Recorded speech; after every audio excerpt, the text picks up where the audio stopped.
ને તો પછી જાઓ તમને હમણાં નાના બનાવી દો વેવાઈને પાલો જોજો મમરાભાઈ હમણાં થોડા દાઈ જાય આપણી જવડા કરી દો મારી પા કરું ચાલુ હો હા કર ચાલુ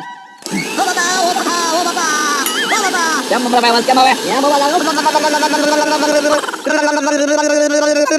ત્યાં તો દરવાજો પેલા કજી નાના થાય ને એ ઘડી શાંતિ રાખો તો લો હજી સાહેબ નાના કરી નાખું હવે જોઈ તો ખરા ભોળા દાદા કવડા છે એમ મશીન બંધ કરવા ભોળા દાદા વયો બહાર હે બકુડા હું વધારે નાનો થઈ ગયો એવું નથી લાગતું ના ભોળા દાદા બરાબર જ છો મમરાભાઈ આ તો જોયા જેવા છે ભોળા દાદા વયો વયો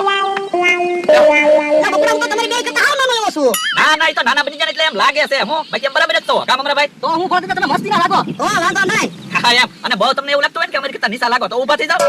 જો થઈ ગયા ને આપણે ત્રણે એક ખરખા મારે હું ઊભું ઊભું જ રહેવાનું ના તો એમ કહો બેહી જાવ બસ જો હું બાકી બહુ રૂપાળા લાગ્યા હું મમરાભાઈ કા તો હું બકુલભાઈ કેવા મસ્તી ના હે બકુલભાઈ આની મૂંછ તો કેમ આવડી નવડી રહી અમુક વસ્તુ મશીનમાં મારાથી ખરખું થતું મમરાભાઈ તો એવું છે એમને તારા તમે મશીન તો સારું રાખતા હોય હવે તમે જો ને ધીરે ધીરે ફેરફાર કરવો હશે ભોળા દાદા નાના બનાવતા ને ઈ બની ગયા જો વાંધો નહીં બકુડા મારે હાવ નાનું નાનું નથી રહેવું પાછો હતો ને એવો મોટો કરી દે તો એવું કામ એમ